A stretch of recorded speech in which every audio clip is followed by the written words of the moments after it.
শুরু করছি শুভবিবাহের পঞ্চম এপিসোডের প্রথম ভাগ। শুরুতেই দেখা যায় সুধা হাতে একটা লোহার লাঠি নিয়ে ফোনটে অর্থাৎ গুন্ডাটির কাছে এগিয়ে যায়, ঠিক যেন মা দুর্গা। সুধা বলে মেয়েটিকে ছেড়ে দিতে। এখানে মেয়েটি অর্থাৎ টুসু। টুসুর বিয়ে ঠিক হয়ে গেছে অনেক আগেই, আর বিয়েটা কোনো ছেলে খেলা নয়। ওইদিকে এই ভিড়ের মুখে পড়ে তেজ ও সমুদ্রের গাড়ি। তেজ বলে, এত চেঁচামেচি কিসের? সামনে তো কিছুই দেখতে পাচ্ছি না। এইদিকে সুধা বলে, তুমি টুসুর অমতে ওকে নিয়ে বিয়ে করতে পারো না। এই কথা শুনে ফোনটে বলে, তোর কাছ থেকে বিয়ের জ্ঞান শুনতে হবে এখন? যেই মেয়ে মাথা উঁচু করে কথা পর্যন্ত বলতে পারে না, সে মারবে ফোনটেকে?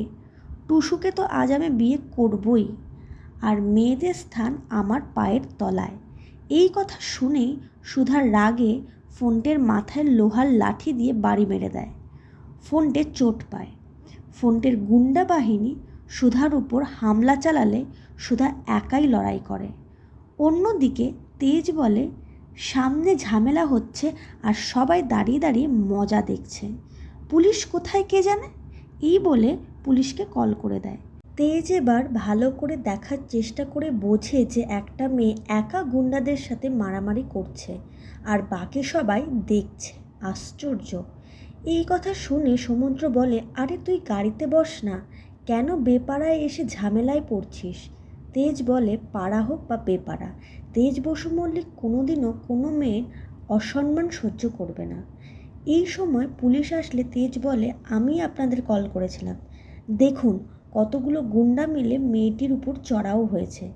কোথায় ছিলেন আপনারা এতক্ষণ? এইদিকে তেজের বাড়িতে গজাননের পুজো চলছে। তেজের ঠাম্মি গজাননের জন্য আরও একটা সোনার মুকুট বানিয়েছে। আজ ধুমধাম করে পুজো করার বিশেষ কারণ হলো, গুরুদেবের মত অনুসারে আজ তেজের অভিশপ্ত 2 বছর সমাপ্ত হলো। অর্থাৎ আজ থেকে তেজের বিয়ের যোগ পড়ছে। তেজের বাবা তেজের মাকে জিজ্ঞেস করে, গজাননের মুকুট কত ভরি হবে বলো তো? তেজের মা বলে, আপনি গজাননের মুকুটের হিসেব করছেন? মা শুনলে রক্ষে থাকবে না। এই সব হাসি ঠাট্টার মাঝে পুজো হয়। ওইদিকে সুধা তো একাই লড়াই করছে, কিন্তু সুধার কিছু প্রতিবেশীরা বলে, এটা সুধা না? দেখো, হাতে শাঁখা, কপালে সিঁদুর নেই। আমি ঠিকই আজ করেছিলাম, ওর বর ওকে ছেড়ে দিয়েছে, তাই ও 2 বছর ধরে এখানে পড়ে আছে। এর মধ্যেই পুলিশ এসে গুন্ডাগুলোকে ধরে নিয়ে যায়। একজন বলেন, আজ সুধা এসেছিল বলেই টুসুটা বেঁচে গেল। সুধার এই সাহসিকতার জন্য সবাই হাততালি দেয়। অন্যদিকে দূর থেকে তেজ ভাবে, কে এই সাহসী মেয়ে যে একা একা গুন্ডাদের শায়েস্তা করলো?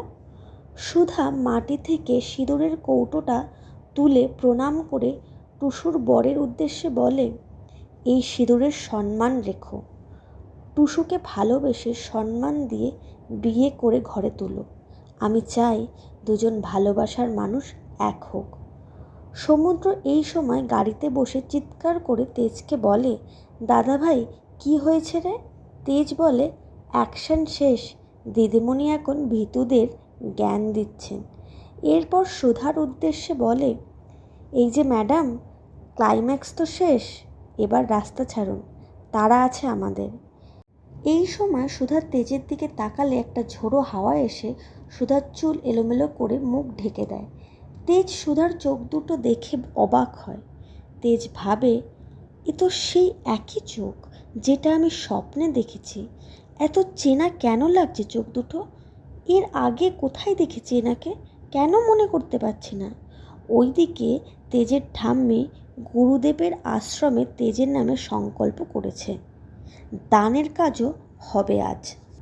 জ্যোৎস্না তার ঠাম্মির কাছে দানের দায়িত্ব আবদার করলে তার ঠাম্মি স্পষ্টভাবে জানিয়ে দেয়, তা হবে না, কারণ তেজ এই বংশের উত্তরাধিকার, এই বাড়ির বড় নাতি, তাই দান ওই করবে।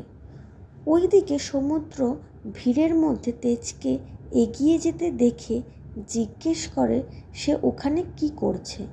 তেজ হাত নাড়িয়ে সমুদ্রকে অপেক্ষা করতে বলে।